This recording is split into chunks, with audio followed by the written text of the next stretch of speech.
This week on Barbell Shrugged, we interview Asia Barto, tallest weightlifter in the world.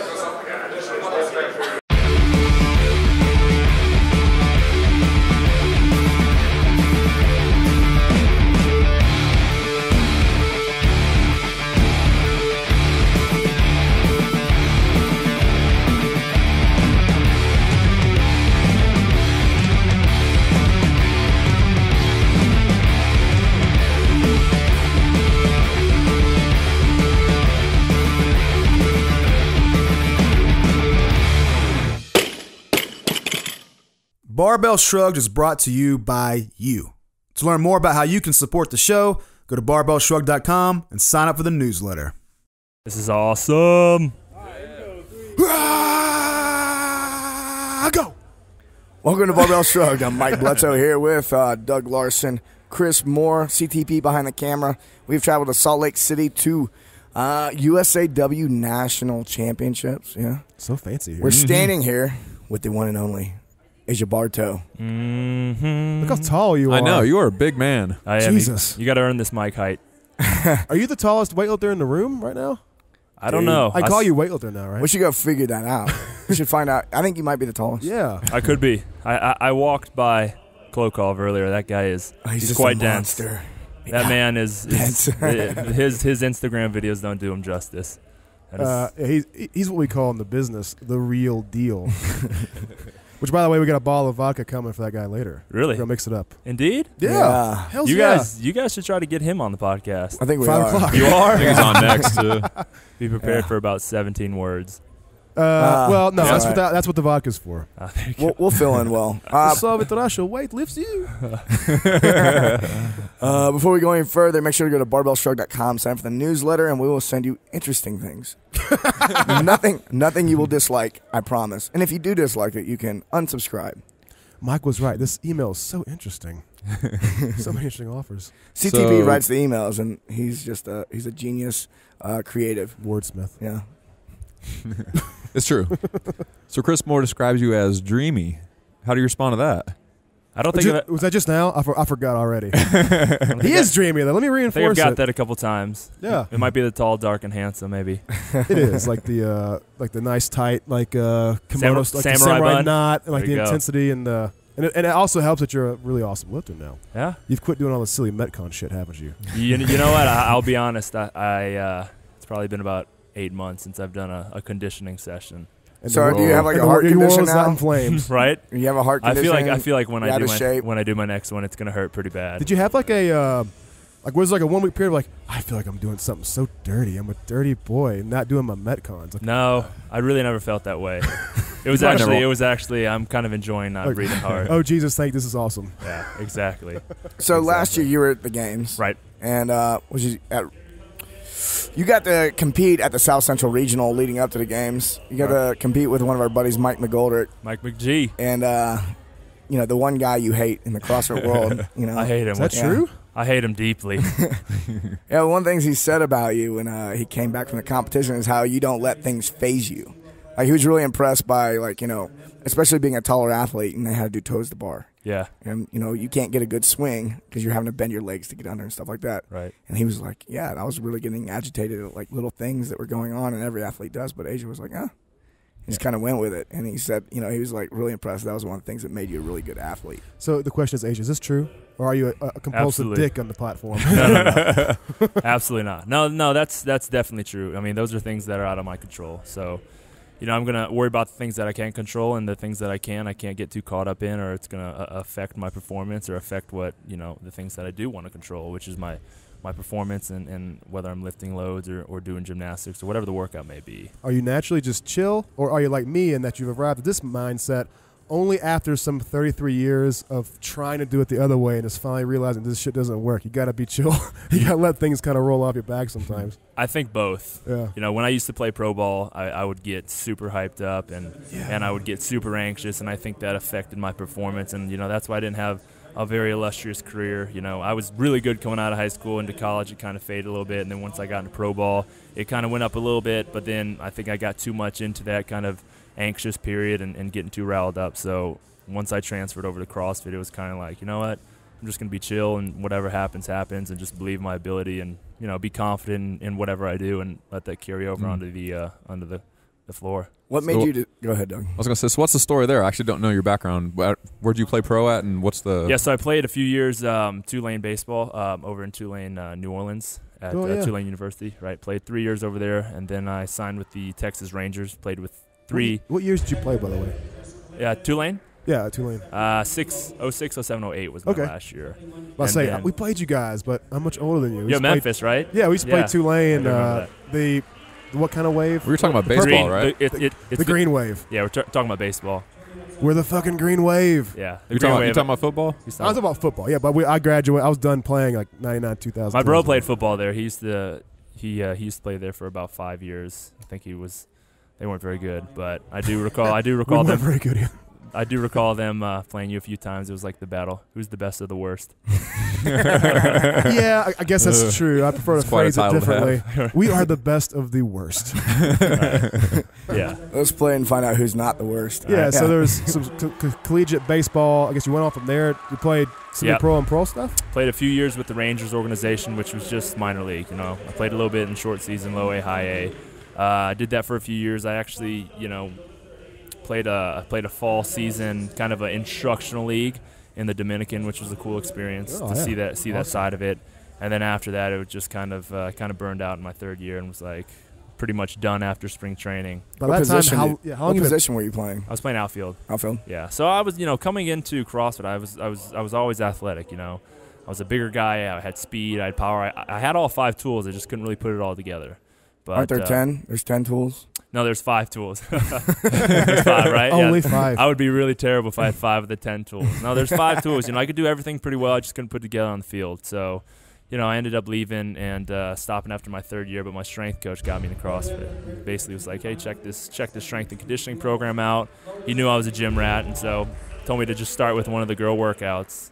I had no clue what he was talking about. What was the first workout? The first one I did was Helen. Yeah. It was a component of Helen. I did like quarter strict pull-ups. I swung like a dumbbell, an old rusty dumbbell, and I think I ran like 600 meters. I was like, whatever, 400, 600, it's the same. Same thing. Yeah. And it's the same story as everybody else. You're dry heaving afterwards, or you're puking up your NO explode.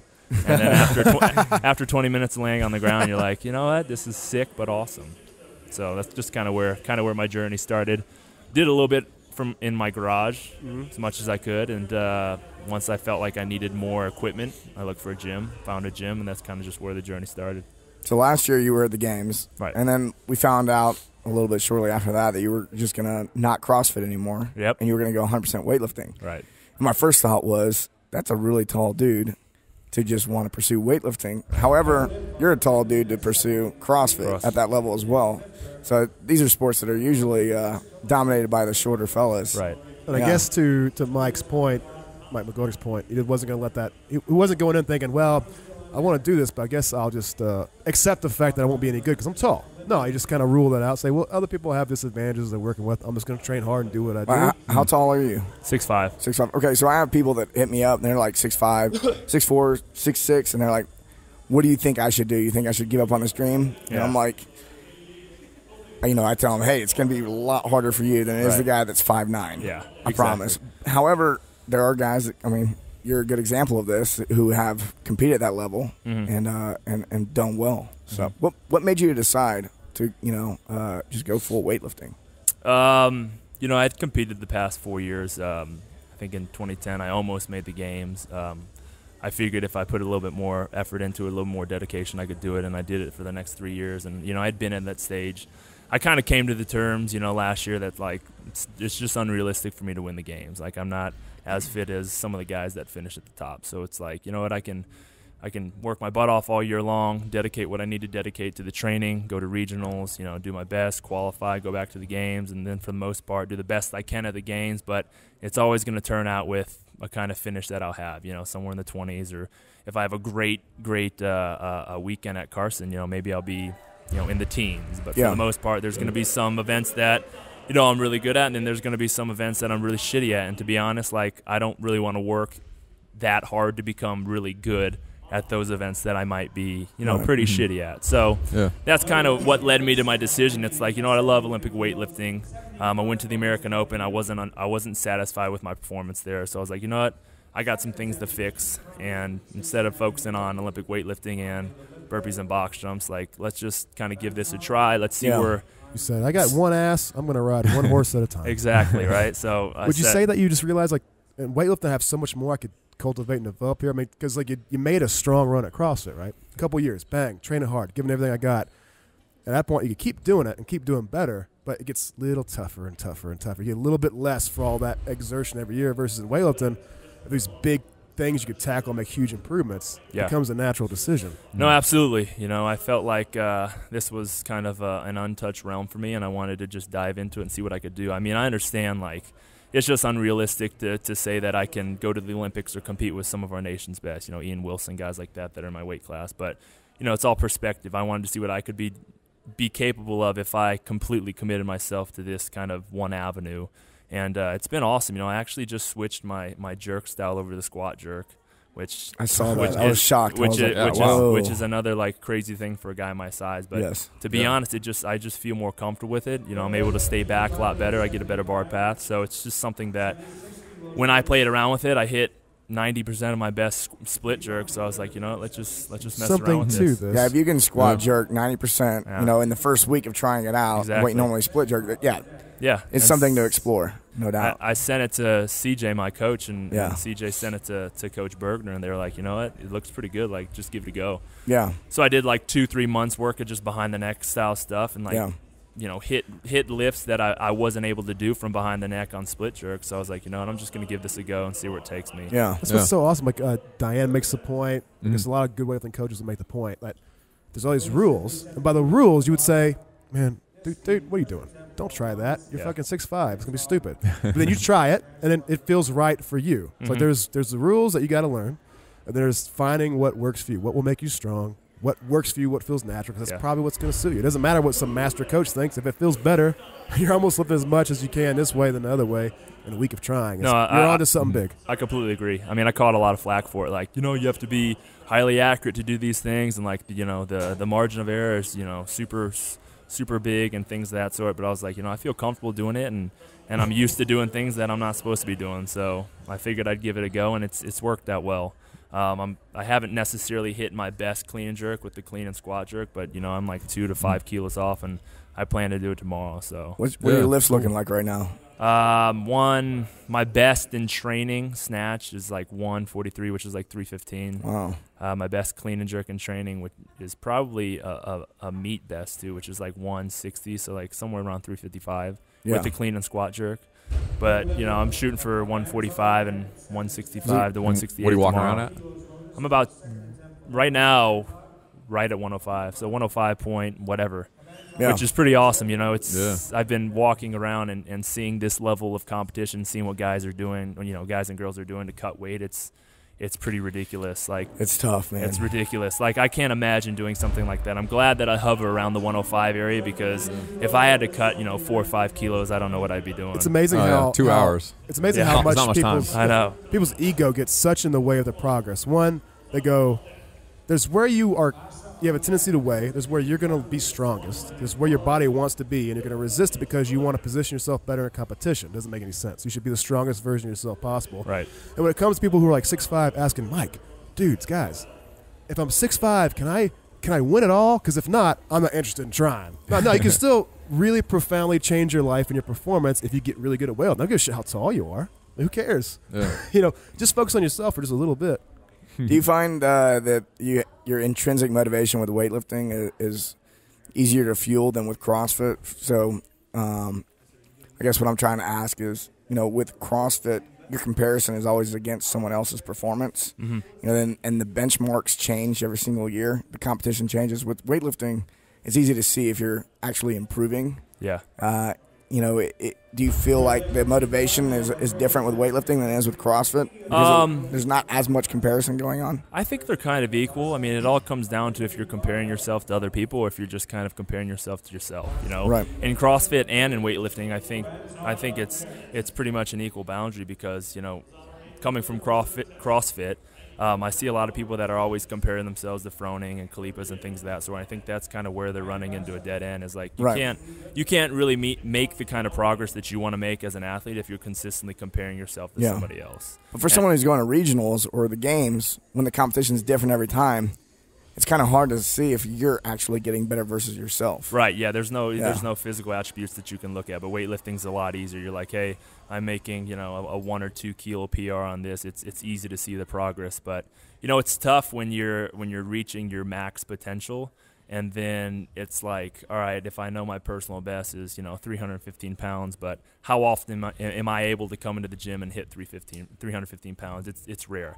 Like, the only time that I'm really going to touch 100% of my best max or even have an attempt at personal best is most likely in a competitive meet. So I go more by, if I'm consistent on my percentages, if my failures above 90% or 95% are at a minimum, I know that I'm feeling good and I'm prepared and ready to go into meets, because it's tough to really kind of go 100% every single day when you're only lifting. Yeah. Well, how long have you been doing the weightlifting meets, and how many meets have you done, if you can count them?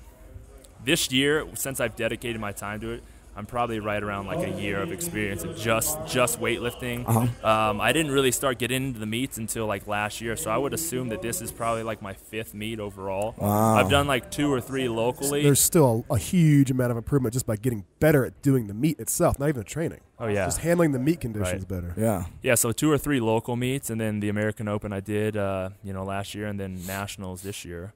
So I guess I would still consider myself an adolescent in the sport. But it's crazy talking to the coaches. Like, I'm like, all right, after nationals, I kind of want to go back to CrossFit or look to have other avenues, or maybe continue to weightlift. And all the coaches like, you need to at least give this like 3 to 5 years before you make a decision on doing anything. And I'm like, the way that my body feels right now, like 3 to 5 years down the road, I can't imagine they'll still be together. At least like 2. Yeah. 2.5 good years, Are you doing like 12 to 16 week cycles where you're maxing out only, a few weeks of the 4 months? I would say that the cycles we're on are a little shorter. They're more like around 8, 6 to 8 weeks. But very rarely am I maxing out. I'm really just touching like higher percentage numbers, 90, 95%. But I'm more of like, I'm a good competitor. So when it comes out here, like, I know that I'm more capable of hitting lifts that I wouldn't usually hit in training. So I'm not necessarily going to those ends in training. I'm just looking for consistency with those kind of percentages. I always love that approach. It works in powerlifting too, where if the bar is moving really quick, you can tell it's moving faster week to week. You feel more confident. Great. If you're going for like 80 to 90% lifts and they feel great and smooth and you're moving efficiently, great. You don't need to test. Like, go into the meet, fucking down some coffee or some, what are these kids taking nowadays, Michael? The C4 shit. Get all pumped up then. I can't keep up with all the you get out on the platform, you're going to feel like a fucking Greek god. You're going to smash weights if you just don't run yourself ragged during your training. You don't. It's like a guy who goes around the football field crushing fools during practice and then doesn't have anything to offer in the game. Like, no, this is a time just to improve, not to test constantly. I guess that's what a lot of people in CrossFit are still trying to learn and getting better at, though. You can't just like smash yourself maximally and expect to recover. You got to kind of have a long-term game plan here, man. Yeah. Well, this is your 5th meet in a year? I would say, a year and a half. This is my 5th meet overall, really. I mean, since I've been CrossFitting and Olympic weightlifting. But so that's competing quite a bit in weightlifting. So that's every 3 months. So I wouldn't say – so this is actually my 3rd meet in a year. But overall, totally, I've done, five total meets in my kind of career of CrossFitting and Olympic lifting. But, I did the American Open, and then I did kind of, another meet couple months back, about a month or so back, just kind of a tune-up meet, and then I have this one. How has this experience itself helped you become a better lifter? I imagine this is the things you've learned, like watching people warm up who are better than you, getting a mix ideas with coaches, getting an idea for this pace. I mean, it makes your training a hell of a lot more efficient. It's really cool. It's really cool to come out here and see specialists in their field and like see the lifters that are at the top of the game in this sport. And it's also really cool to see that they're super down to earth. I had a conversation with Ian Wilson yesterday, and the guy's, he's our Olympic hopeful, and he's such a good dude. Yeah, really cool guy. But it's just cool to see, you know, the accessibility too. You can go up to them, talk to them. Yeah, man. I mean, take a picture with them if you want. It's the same in CrossFit as well. If you want to be good at lifting, which everybody does because it's fucking righteous. If you want to lift huge weights, bro, go to any big meet. Like, just take whatever money you can get together, cut some yards and shit if you got to. Come to a meet like this. Like we're talking to a 16-year-old. Most meets are like it might be $25 to compete in. Yeah, be nice. Just come to a place like this and hang out in the back.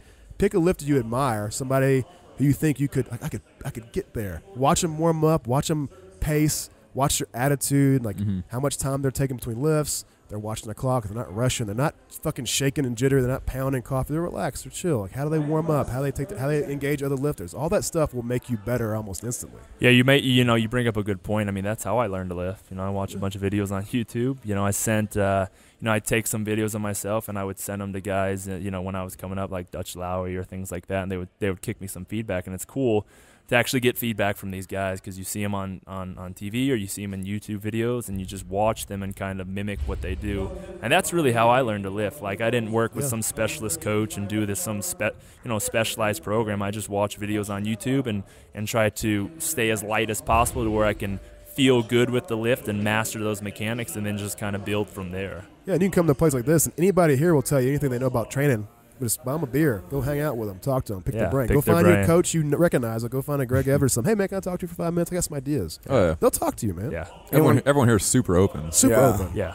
Anyone coaching you this weekend, or are you counting your own reps and everything? No, like we were talking about earlier, I feel like we're recreationally lifting. Me and my girlfriend, she's kind of counting for me and helping out. Yeah. I think it's a little bit more complicated this weekend than some of our local meets. Yeah. So I've called in some help. Like, I've asked like Jody and Chad Vaughn to help. I know Chad's lifting a couple hours after me, so Jody will probably help count. Yeah. But for the most part, CJ's been coaching me this whole year, which is cool to see. You know, he's working with all these elite level CrossFitters, but he can still build a good program for an Olympic lifter, which is really cool and respectable. So we've been doing that, you know, very basic program, not doing any specific or, you know, specific training. You know, you don't need it. To your point, you're a really good athlete, but it's only been a year or whatever of focused training. So exactly. you need simple still. Yeah, and especially with running a gym, it's not like I can come into the gym and train 2-3 times a day. It's like I need one training session that I can do after a 6 a.m. class, and then I need to be back at the gym doing whatnot. So it's worked out really well. Yeah, it's worked out really well. So yeah, do you miss the variety? After 1 year of just doing snatch, clean, jerk over and over and over again and squatting, are you getting sick of it? You know, I think I'm still in that period to where I love it, and I'm not getting to those dark days yet. But I tell you what, man, they'll come. Don't worry about it. Give him more hope, Chris. I foresee them in the future. But well, hey, Michael, you know, without the dark days, how can you recognize the beauty of a sunrise, bro? Yeah. All right, touche. That was my stoner comment of the show.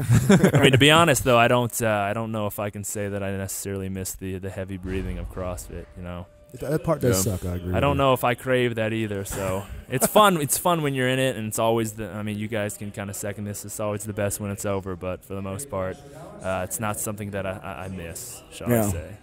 Let's take a break real quick. When we come back, we'll talk about the next sport you're going to get into. All right.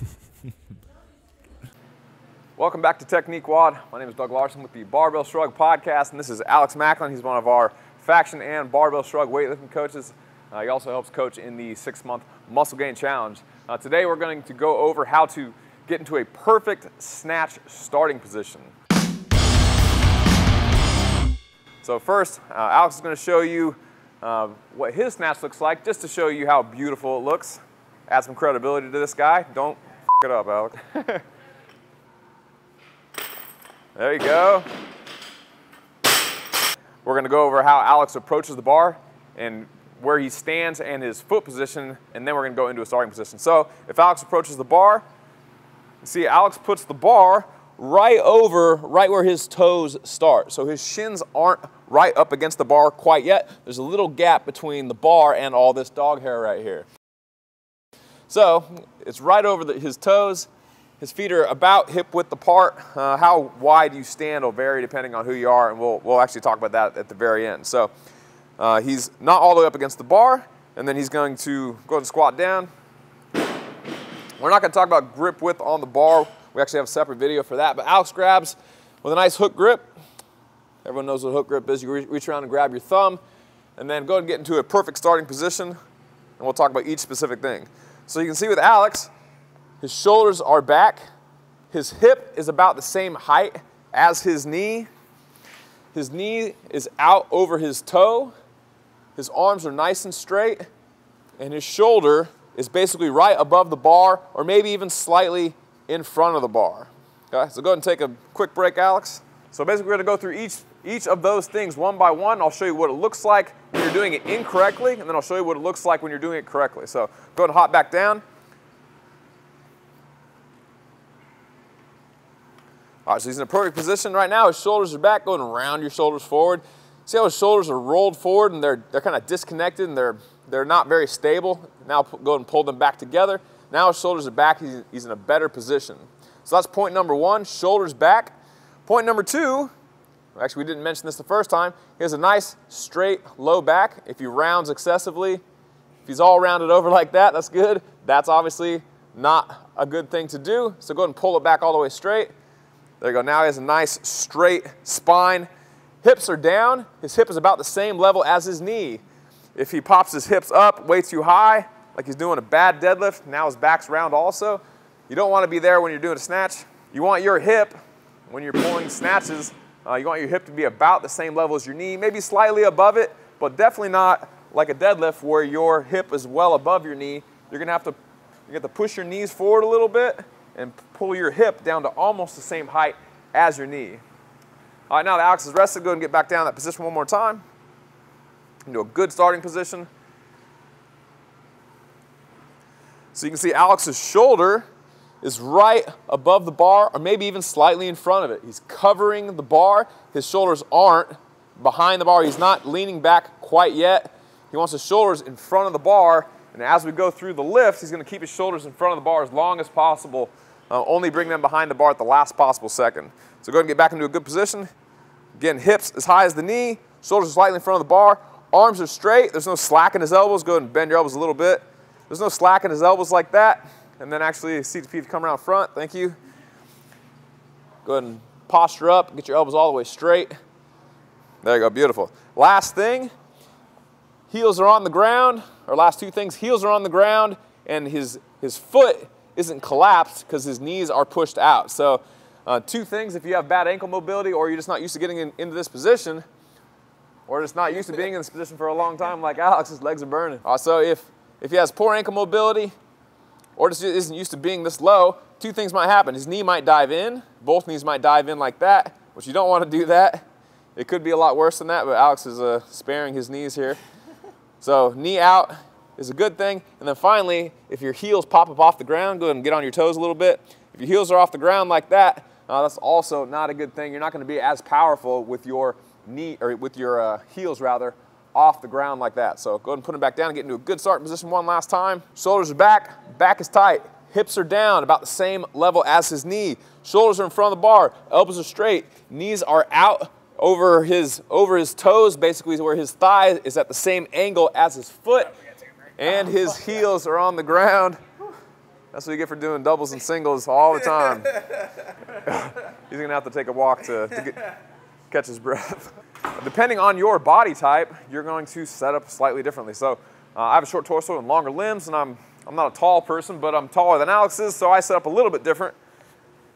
For me, if I set up in the exact same position Alex does, with my feet semi-straight ahead, toed out just a little bit, and I only grab, maybe an inch outside of this little hash mark here, then for me, my knees are going to get in the way, and I'm gonna bump the bar against my shins. I have to grab all the way wide, and then I have to toe out a little more and push my knees out even further, like this. That way, as I come off the floor, my knees are wide enough where they get out of the way of the bar.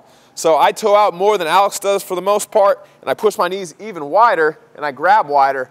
Grabbing wider picks the bar up a little bit higher, because I have long arms. It would hit too low if I didn't. And if I didn't push my knees out of the way, then I would have to move the bar around my knees, which is bad weightlifting technique. So depending on who you are, you can put little tweaks on that, but those are the main core concepts for getting into a perfect starting position. Okay. We have other videos on the first pull, the transition, the second pull, the catch and the recovery. If you want to check out those videos, you can go to barbellshrugged.com and click on the Technique Wad videos, and you can watch them there. And we're back. Ta-da! Yeah, we want to talk about the next sport you're getting into. And you were actually, I was joking because I make up all of the breaks we're going to take up on the fly. If you haven't figured it out yet. But then you started talking about how, was it Progenics took you guys out to, a lot of the Progenics athletes out to Chicago, yeah, EFT. There's EFT? a training facility out there where they train a lot of the combine guys. Yeah, They want to go. NFL, right? Yep, NFL. That they want to go out and you know, I guess they pay. It's like a 6 to 8 week program. They come out after school and they train for their pro day, or they train for the you know, the NFL combine, or whatever they may have, either at their school or the pro one. Yeah. And we had the opportunity to go out there. Was Progenics took, you know, whoever was available. It was myself. Stacy was out there, Ben Smith, Stacy Tovar. Stacy Tovar. Was she wearing them white shorts, yo? She was tearing it up too, man.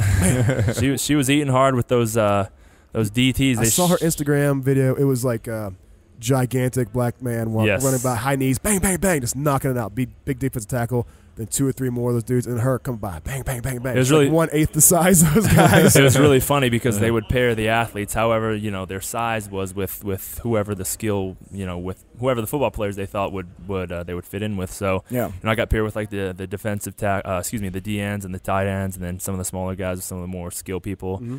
And then it was just Stacy left over, and it's like, all right, Stacy, we're going to put you with these 300-pound defensive linemen. I thought they were going to put it with the kickers. Yeah, it's like these She was holding her own, right? 4 gigantic defensive linemen. Yeah, So what's she one held of the her own. coolest things you learn and experience running with? Because that's guys who are prepping, really hacking themselves, optimizing themselves to make a run at fucking $20 million contracts. This is a pretty intense place to be training. Yeah. And these are really, really cream of the crop USA athletes who are going in this. How was it like training with these guys who are probably super duper just raw athletes? Yeah, man, they train. We trained for like 4-hour session. I mean, nonstop, which was definitely fatiguing for us. You know, we were talking about it, and it's like, you know, we're used to training 4 hours, but you know, maybe 4-hour segments where it's like an hour rest, an hour rest, or an hour, and then come back and do the final one. But they just train straight for 4 hours. You know, you have different circuits that you're doing, different focuses. They warm up forever.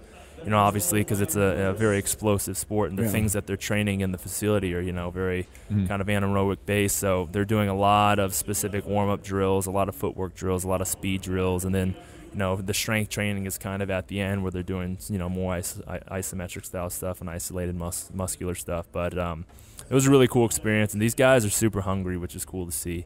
You know, super, you know, really into what they're doing there. They want it bad. So, you know, it's really cool to see the work ethic that they have there. Did you pick up any Those guys tricks? get picked up, it's going to change their whole life. Yeah, God, no, yeah. definitely. Did you pick up any tricks from that stock? Because the training is, like for people who don't know, like the prepping for a combine, not necessarily how they would train just to be healthy during the season or to prepare for a season. They're looking to do anything they can to maximize any trick or hack necessary to get those reps on the bench press, 225 and 185 pounds for reps, vertical jump, NFL shuttle run, 40-yard dash. It's a really geeky, novel, intense, heavily funded, like I don't know how long that period of time is. It's only like a 4-week period or something where they're going to carve off as much of these excess numbers as possible, get you as fast and as strong as possible. A lot of technique work, which I'm surprised, and the technique work comes down to, you know, like this type of footwork, how to line up for a 40 and things of that sort. Because like you were saying, you know, a thousandth of a second is going to make or break a potential draft pick. Or Man, you talk about fucking millions of dollars on the line. Yeah, Oh, yeah, exactly. running a 40 is a skill in and of itself. And just being good at running 40s could make you look 0.2 of a second faster than somebody who is way faster than you. They just don't know how to run 40s. Yeah. Or exactly how you position yourself to go into a cut during those shuttle runs. Yeah. Because if it's 0.8 versus 0.5, you just fucking lost $1 million a year, man. Yeah. So you're gonna get in position. That's for sure. So there's a lot of technique on a lot of the sprinting style drills, which is really cool to see. And, you know, having other people watch you and coaches that have been doing this for forever can tell you, oh, you know, you're stepping out to the side, or if you make this slight fix, you could potentially be really good in this movement or this lift or this sprint or whatever it is. Yeah. So it's just cool to be out there for a few days and train with them and see that side of the sport. Do you find the atmosphere to be a little more intense than your usual CrossFit box? You know, they were really welcoming, and I think it's because we're all part of the same family. Cool. You know, we're all under the Progenics umbrella, so a lot louder music, a lot more just one genre. Guys super animated, getting into it. So it's a cool environment. I think it's a little bit, like you said, it's a little bit more amped up and a little bit. I think my best experiences in my life were being a part of that because I was terrible relatively. I told Doug the other day, I was like, I wasn't really a football player as much as I was a guy good enough to sneak in and observe, like be a part of it, and just be able to understand and experience all it had to offer. The same thing with powerlifting. But yeah, it is super. It's not like you just go into a gym and, oh, here's the WOD. Come on, everybody. No, it's really intense. Yeah. Some days are like fights. Some days are like intense emotional experiences where you're like, man, I would rather do anything in the world than be here on this football field. This sucks ass. Yeah. How long did you guys spend up there? We were there for 3 days. So we were there for 4 days. We had 3 training sessions there. Yeah. 3 4-hour training sessions. Yeah. I mean, it's you start at 9 in the morning, and then you're not done till you do a bunch of warm-up style stuff. You're not done till 2 or 3 p.m. And then they all kind of go to the same restaurant where they all eat together, and then I guess it's back to the same hotel they're staying at. So, I mean, they mean business over there. I'm sure they're paying a ton of money to do it as well, but they're hungry, and it's cool big money see. game. Man, it seems like Progenics treats their athletes really, really well. I see them getting flown to Boston or Hawaii or to the camp you're talking about. Like, it seems like it happens frequently and with large groups of their athletes. No, yeah, they really do. I mean, they've they're more than just a sponsor or supplement company. They become more like a family, especially to my girlfriend and I, who are both Progenics athletes. So it's been really cool and rewarding. And they bring up Paul and Ryan. They offer us really cool opportunities, and we try to jump on as many as we can because it's a once in a lifetime opportunity. Whether we're going out to EFT to train with those guys, whether we're going to Hawaii or whatever that may be, they treat us really well. Yeah, I think that kind of broad experience is what allows you to reach your potential. You can't just be good at CrossFit. I think you just can't be in the CrossFit environments. You got to come to USA Weightlifting meet. You got to experience what it's like to be a legit lifter because it's going to raise your game. Mm-hmm. You can be in doing WODs in gyms all day, but to go into training with a group of athletes who are training for a shot at millions of dollars, that's going to make you much better in another complimentary way. You got to get the experience. Learning how to surf's equally an awesome experience, I guess. Yeah, and it doesn't hurt that you get to go to Hawaii to do it. I think the coolest thing that I saw out there too is you would assume that Progenics it's a CrossFit supplement line. It's specific to our athletes, but when we went out there, I mean, that's a Progenics gym, EFT. I mean, all the football players, depending on what their goal is, you can only get the supplements there. So you've got to come in, you've got to put in the work, and then they reward you with a Progenics shake afterwards. And these guys love this stuff. You know, it's the more muscles help some of these guys put on 20 pounds in a month. So it tastes good. I mean, easy to put down. Besides the fact that it tastes really good, it's super effective, and to see it working so well in a different avenue like the NFL, where plus most of those dudes are eating fucking Fritos for lunch, probably. Yeah, I played football. I know what we were eating. Right. We weren't eating fucking balanced. No one ever thought omega-3, vitamin D, magnesium, vegetables, good sources of protein. No, man, it's fuck, hot dog, 4 hours football practice. Yeah, most professional sports don't have quite the emphasis on quality nutrition like CrossFitters do. We got a good friend. Usually. That greatest story I ever heard was Leslie Schilling. Dr. Schilling has been on her show. Leslie Schilling's a nutritionist, whatever. Back in the day. Yeah, she's been on the show, episode 1 or 2 or 3. 4. She may have told the story, but back in the day, she was an advisor to the Memphis Grizzlies. When she came in, I'm going to help these guys eat better, and they're going to really excel at their sport. Recover better. Noble task, right? But she comes in, you're trying to tell a dude who's here's his story. I get paid $10 million a year to put balls through hoops, and I do it right now by eating Fritos and hot dogs. Right. And I drink Coca-Cola. So fuck you for telling me to do anything different. It's really hard to communicate why they should change. Yeah. Until you feel better, that is. Until you try something like that. When you're on top of your game and you're on top of the world like that, it's hard for somebody to come in and say that they can make this slight change and you can improve by 10, 15%. But at that professional level, it's small percentages. If you can improve by a small percentage, imagine how much you could be making the next year or what you can be doing physically on the field or the court or whatnot. But as you were mentioning before, a thousandth of a second can make a huge difference. Absolutely. Yeah. And what you ate for lunch yesterday might have something to do with how you run today. So next week is the CrossFit Games, right? And you're not going to be competing. Are you going to go watch? I'll definitely be. I'll be back in Houston, but I'll be watching for sure. We've got a few new guys representing our region, so I'm excited to see that. I was a little heartbroken not to see, McGee go and some of the guys that went last year. Yeah, It's a big shakeup this year. It was, and it was really surprising. I was out there with supporting my girlfriend, but it was really surprising to see the turnout. But I'm excited for the guys that are representing our region, and it'll be another fun week in Carson, I'm sure. Are you going to be? Are you anticipating any like negative feelings while you're watching? He's asking. Are you gonna cry like a baby because you're not there? I wish I was there, type of thing. No. I was assuming that I would get that during regionals. The jitters and the scratches, but it was all the perspective. I was there to 100% support my girlfriend. I wasn't worried about myself or competing or why I'm not out there. So as long as I stayed focused with that, it was fine. Dude, being a good boyfriend and shit. Right? Yeah. I'm the best. I suppose you made a conscious decision to do something that you had even a greater passion for. It wasn't like you broke your ankle and now you're just like sitting in your bed sad. Which I'm sure would, a lot of the negative feelings could come from if I was injured and I missed out, or maybe I was out there and I didn't compete. Or excuse me, I competed and I didn't qualify, something of that sort. But no, I'm gonna sit back, enjoy it. They already look like they have some pretty solid tests of fitness. I'll tell you, I won't be missing the beach workout or that little that 333, whatever they may be. That's not up my alley. So I'm sure those guys would enjoy that. Well, I thought about testing out that wad. Oh, I thought about it. I'm glad you. Yeah, I'm glad. As far did as you? I got. Did you? No, I was thinking about it. Glad you didn't. That's all I did was think about it, and that was it. Good. No, I did see that Rogue was testing out a new pig. Yeah. How was that last year? I feel like you would do really well at that. Yeah, the pig was awesome. I didn't. It was certainly heavy. I didn't have too much trouble with it. I finished last on the run, but I think I PR'd my 2 mile, shall I say? I ran 640 miles, which is pretty solid for me. Yeah, came in last and just kind of consecutive one after the other, flipped it and passed a decent amount of guys. But super cool piece of equipment.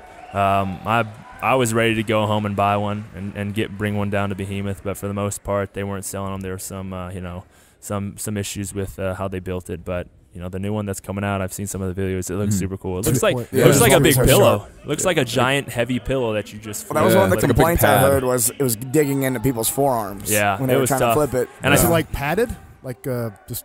It honestly looks like a block. Yeah, it looks like the boxes that they jumped on this year, like the padded boxes. It looks a little bit more narrow and a little bit longer, but apparently it's 350 to 500 pounds. You can load it, or I don't even know if you can load it. It's just a prototype, but I saw some videos of them flipping it.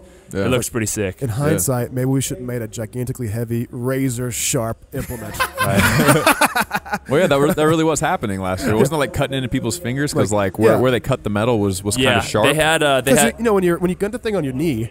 Like you're flipping a tire, so you get it on your knee by any means possible. And you're like, fuck, I gotta get this thing over. So you're gonna hug it, you're gonna squeeze it, you're gonna get all over that thing. Yeah. Every surface has to be, not razor fucking sharp. Well, I think I'm sure it probably felt fine until there's like 500 pounds of load on it. I think the big issue on it was they had rubber pads on the bottom to just soften the blow, but that only left you about maybe an inch and a half to get your fingers under. So that's probably why. You physically couldn't get under the rubber pads because it was just so embedded into the grass. Oh, yeah. You start doing whatever you can. Yeah, just left you those small little edges around it to get in, and that was a big issue. And I think with the amount of weight that they had in the middle of the pig, it was starting to bend the metal too. So as you flipped it, it was starting to bend the metal. That might have been another issue, but apparently they're coming out with a brand new one. Hopefully we see at the games. I'll tell you what's an interesting thought. You're dedicating this time to weightlifting. You're going to give it we're committing to at least 2 years of this. We're going to be patient and see how monstrous you can become. I don't know what I'm committing to. Pro football next. Whatever it is. It could be pro football. You're going to be faster and more explosive, better lifter, a little more powerful, maybe a little more muscular. There's a little bit more of you to go around, which should be a good thing. Your girlfriend will appreciate it. But the question is, would you entertain going back to competitive fitness stuff, but maybe a different kind? Would you ever consider doing this crazy ass professional grid league shit? I think it's would I go back to CrossFit? It's definitely up in the air. It's tough to take a year off and then get back into something that just continues to get so much more competitive each year. But the grid league is something that definitely intrigues me. I'd be interested to see what it pans out to be this year. With how they picked up the athletes and the NBC deal and things of that sort. It's a cool concept. So I'm definitely going to sit back and take a look at that and see how that pans out. And if that opportunity comes out and it turns out to be a success, I'll assess it and look at it. But we would all look at you and go, you could probably do really well. Yeah, I mean, it seems to be better for bigger, Yeah, stronger guys. exactly. Yeah, it seems like a sport that would benefit me a little bit better, where I can just go out there. Hey, go out there and lift that. All right. That if you're back. look, the bottom line is too, if you're a larger than life, bigger personality, if you got to come out there a big fucking samurai, Right. and play up your personality and really entertain the crowd and be this gladiator type figure, you can fucking destroy that. I mean, be super hyper successful in that area.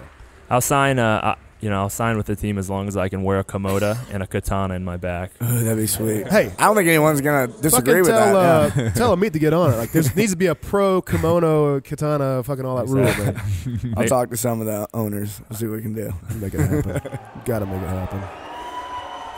Yeah, you do see a lot of guys, in CrossFit, like I said, a lot of guys are like 5'9", 5'8" to 5'10" are usually the most successful. And that is one thing we saw when we've been going to the grid league stuff. Mm-hmm. Yeah, there's some like monsters in there. Yeah. I'm like, that dude is never going to the games. Oh, but he's showcased here. He has a place here. Which is, which is a cool concept of that sport. Is it's just like a lot of these athletes probably have zero shot at getting to the games, but guess what? They can sign with the team, they can become a professional athlete, and they can specialize. Yeah. That's why these teams are able to draft a guy who, all he can do is just snatch heavy weight. Well, guess what? When they have a ladder or they have a workout with that, it's like, hey, meathead, go out there, snatch that, and then come immediately back. Yeah, one of the things I did hear from the athletes, though, when I was talking to them, is it was surprisingly aerobic.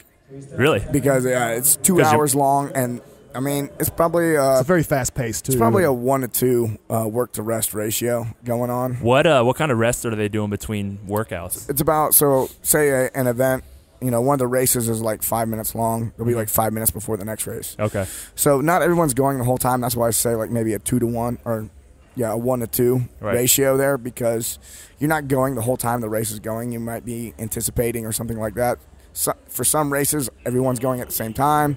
For some races, all females going and where you would sit out. So, like, overall, it's probably kind of like a 1 to 2 ratio of work to rest.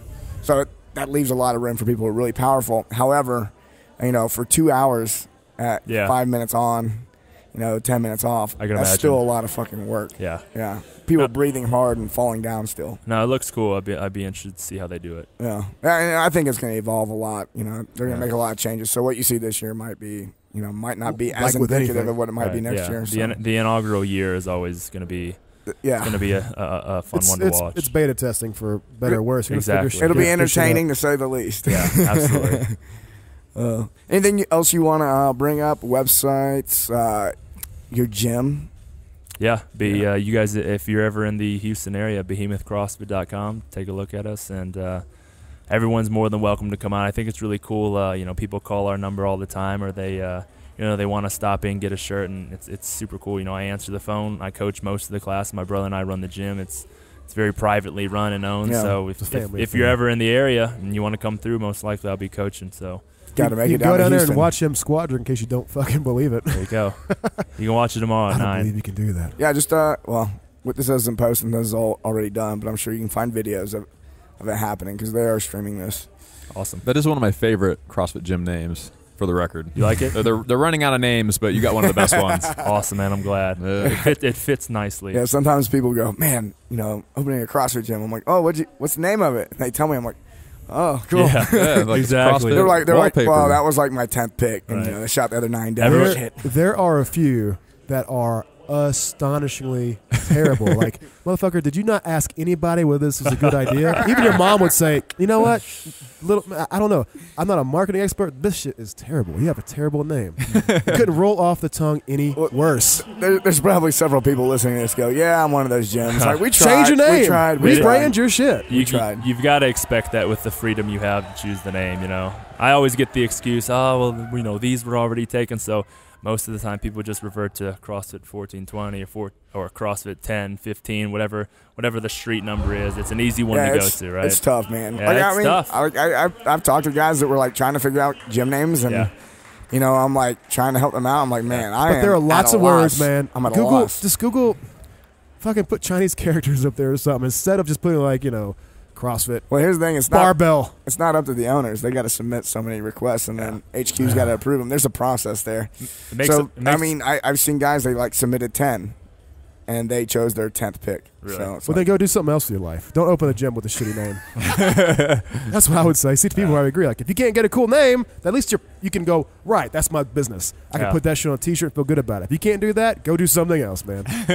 That's what I would tell you. Truth. yeah. You know, I'm sure. You know. I don't know. You don't have a gym, so I don't know. We'll shut it down on that. If you want to open up a shitty gym with a bad name, go ahead. What if it's a great gym with a shitty name? Doesn't matter. You gotta have a good name. All right, guys. Oh. Social media, where should they follow you? Behemoth CF. Behemoth CF. Instagram and Twitter. Sweet. All right, thanks for joining us. Enjoy the talk. Pleasure, gentlemen. See you next time. Dream come true. Thanks, Asia.